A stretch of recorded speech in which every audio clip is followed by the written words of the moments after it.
मध्य प्रदेश की धार्मिक नगरी उज्जैन में गीता महोत्सव का आयोजन किया गया, जिसका शुभारंभ मुख्यमंत्री डॉक्टर मोहन यादव ने किया। इस अवसर पर उन्होंने कहा कि श्रीमद् भागवत गीता वह पवित्र ग्रंथ है जिसमें जीवन की सारी शिक्षाएं समाहित है।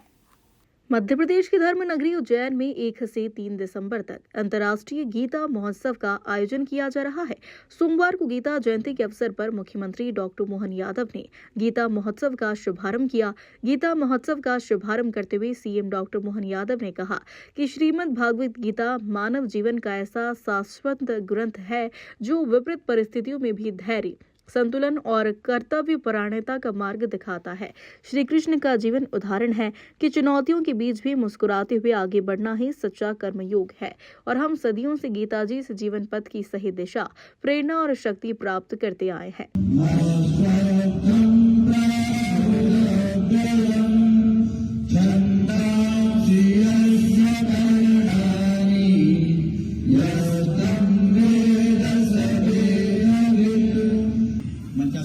माननीय मुख्यमंत्री महोदय को पुष्प भेंट कर आज के इस अवसर पर इस पर उनका अभिनंदन करें और साथ ही जितने अतिथि मंच पर उनका भी अभिनंदन और सत्कार करें।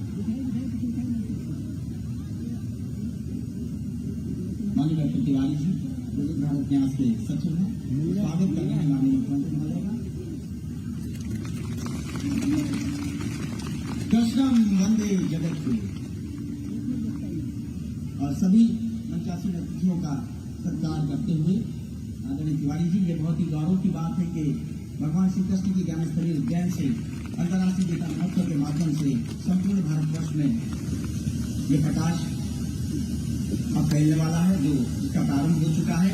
और संस्कृति अवसर मुख्यमंत्री माननीय डॉक्टर मोहन यादव जी की अनूठी पहल, जिसका अनुकरण अन्य प्रदेश भी इस समय कर रहे हैं, उनकी अतिथियों का स्वागत सत्कार। आवाज आई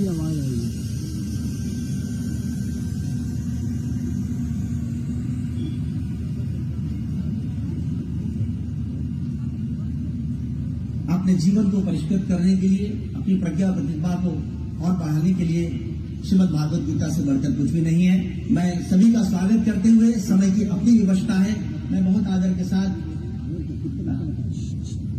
माननीय मुख्यमंत्री महोदय से प्रार्थना कर रहा हूं कि वे अपने आशीर्वचन से, उद्बोधन से हम सबको कृतार्थ करें।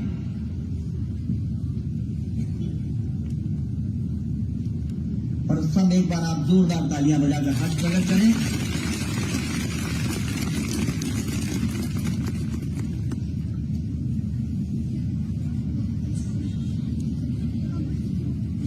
गीता जयंती के पावन अवसर पर वैसे तो मोक्षदा एकादशी भी है, परम पूज्य स्वामी जी के चरणों में प्रणाम, जोरदार अभिनंदन पूरे मंच का एक बार कर दें। कृष्णम वंदे जगद्गुरु, ये मध्यप्रदेश की धरती उज्जैनी, अवंतिका कई कारणों से, कई प्रकार के ऐसे ऐतिहासिक उदाहरणों से, घटनाओं से, इतिहास से हर काल में हर एक बार गौरवान्वित होती आई। ऐसी 5000 साल पहले भगवान कृष्ण के जन्म के साथ कंस को मारने के बाद भगवान ने शिक्षा ग्रहण करने के लिए उज्जैनी की तरफ कदम बढ़ाए और यहाँ का सांदीपनी आश्रम एक अलग प्रकार के आनंद में भर गया।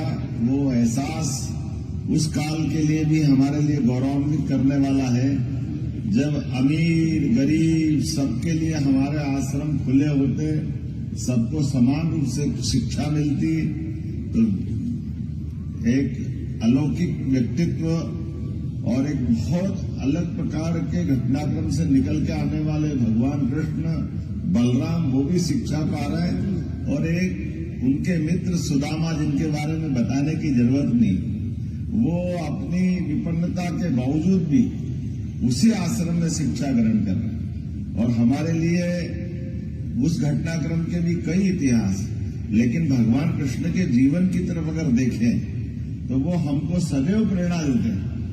भगवान अपने जन्म के पहले की घटना तो उनको कैसे मालूम होगी, लेकिन उनके भगवान के माता पिता ने जितने कष्ट सहे वो हमको सबको अलग अलग ग्रंथों से, कथा से, कई जगह से हमारे तमाम संत वृंद के मुखारविंद से सुनने में आता है। लेकिन इन कष्टों के बाद भी भगवान जब अपना जन्म लेकर के आते हैं और बचपन से ही सारे संघर्षों से विजय पताका फहराते हुए कष्टों में मुस्कुराना, वो कालिया नाग के ऊपर कोई कर सकता तो कन्हैया ही कर सकते। हमारे लिए वो इतिहास की अद्भुत घटना है, हमारे लिए वो सदैव प्रेरणा देता रहेगा।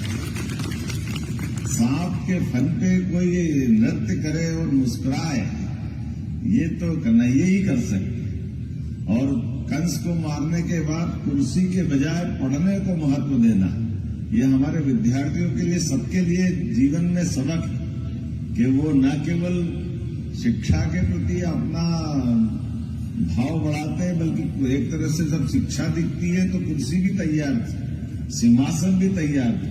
वो कंस का राज्य भी छोटा मोटा नहीं था, लेकिन कुर्सी पे न बैठते हुए शिक्षा की महत्ता क्या है। और ये बता भी दिया उज्जैनी ने कि जब वो शिक्षा ग्रहण करने आए तो उज्जैन का विद्यार्थी एक आश्रम से, आचार्य सांदीपनि से शिक्षा ग्रहण करते हुए किस प्रकार का व्यक्तित्व दुनिया देखती है। और आचार्य सांदीपनि के शब्दों में कृष्णम वंदे जगत गुरु, अपने शिष्य को अपने सामने आचार्य के रूप में देखना, जगत गुरु की पदवी देना, ये केवल उज्जैन में सांदीपनि ऋषि कर सकते हैं, आचार्य कर सकते हैं। ये भी इतिहास न्याय बना है। अपना ही शिष्य, उसका बात का व्यक्तित्व दुनिया ने देखा है, लेकिन यही अपने जैसे हांडी में से चावल पहचान लेते हैं, ऐसे आचार्य ने अपने शिष्य को पहचाना और जितना जो हो सकता है गुरु के पास वो सब भगवान कृष्ण को दिया। और भगवान ने भी वो शिक्षा की ऐसी गांठ बांधी कि बाद के कालक्रम में हमेशा सारी चुनौतियों के बीच मुस्कुराना भी और अपने कर्तव्य के पथ से कर्म की तरफ, मौत के भय से दुनिया को निकाल कर, जीवन में जिसका जन्म हुआ उसकी मृत्यु तो निश्चित है, लेकिन अपने कर्म बात के आधार पर कभी मौत का कोई भय नहीं हो सकता। सदैव धर्म मार्ग के चलने के लिए और उनके माध्यम से तो दुनिया ने भारत का यदा यदा ही धर्मस्य, ये जो भाव है कि जब जब धर्म की हानि होगी, अधर्म बढ़ेगा, तो हमारे यहाँ परमेश्वर स्वयं आएंगे और परमेश्वर आकर के इस दुनिया में पुनः धर्म की स्थापना करेंगे, सत्कर्मों की स्थापना करेंगे, मानवता की स्थापना करेंगे और सृष्टि के संचालन में हमारे उस मूल वेद वाक्य के आधार पर, जिसको हम वसुदेव कुटुंबकम के नाम से भी जानते हैं। इसलिए चाहे अर्जुन का मन का भय हो या नरकासुर का अन्याय हो, भगवान के साथ कई प्रकार के ऐसे घटनाक्रम जुड़े हैं जिसके आधार पर, और कई घटनाक्रम की तो जानकारी छूटी जाती है। भगवान ने अपने जीते जी अगर द्वारका से बाहर कदम बढ़ा करके अपना समय पहचान लिया, तो भगवान ने अपनी द्वारका में अपने शिष्य को भी या अपने पुत्र को भी द्वारका की गद्दी नहीं दी। इसलिए सच्चे अर्थों में भगवान तो जनतंत्र के नायक भी है, गणतंत्र के नायक भी। मुझे नहीं मालूम, वैसे विद्वान बताएंगे कि द्वारका में भगवान कृष्ण की अपनी लीलाएं समाप्त होने के बाद उन्होंने अपनी द्वारका की व्यवस्था में अपने वंश में किसी को गद्दी पे नहीं बिठाया। और ये बात उसी प्रकार से है जैसे महाभारत के भीषण युद्ध में भी सब जानते कि कृष्ण भगवान के होते हुए पांडव की जीत हुई, लेकिन इस जीत में अगर कोई ध्यान से देखे तो ध्यान से क्या दिखता है, एक तरफ कौरवों की सेना है, एक तरफ पांडवों की सेना है, जो जिधर से लड़ रहा है उधर से संघर्ष हो रहा है। लेकिन भगवान कृष्ण के लिए देखो, एक तरफ वो खड़े हैं, एक तरफ उनकी पूरी सेना खड़ी है, और कौरवों के साथ भगवान कृष्ण की सेना तो किसकी कीमत चुका रही? भगवान कृष्ण की सारी सेना कौरवों के बजाय कौरवों के साथ उनका अगर कौरवों के 100 भाई में से 100 मरे तो 100 मरे वो अपना युद्ध के कारण से मरे होंगे, लेकिन भगवान के मन पे तो ये अंदाज लगा लो, उनकी इतनी बड़ी सेना, उनके सेना नायक और ऐसी सेना जो जीवन भर उनको अजय बना के रखती थी। कभी भी भगवान कृष्ण ने कोई युद्ध नहीं हारा। ऐसे में उनके सारे सेना नायक सेना कौरवों के साथ अपना जीवन पूरा करती गई, लेकिन भगवान का मन कितना पक्का होगा, जिनने कहा कि जिसका जन्म हुआ है उसके साथ कर्म जुड़ते हैं और सबका समय आता है। तो अपनी सेना और सेना नायक को कभी मन में तो प्रश्न आता ही होगा कि कोई तो भगवान से कहेगा हम तो आपके आर्डर से ही सामने खड़े, हमने मर्जी थोड़ी चुनी, लेकिन आपके उस भाव के आधार पर आपने कहा सेना उधर रहेगी हम इधर रहेंगे, उन्हें तो ऑर्डर का पालन किया। लेकिन भगवान के रथ संचालन करते करते उनके बड़े बड़े सेना नायक भी अगर शरीर छोड़ रहे होंगे तो भगवान की तरफ निगाह से देख रहे होंगे भगवान के मन पे क्या बीत रही होगी।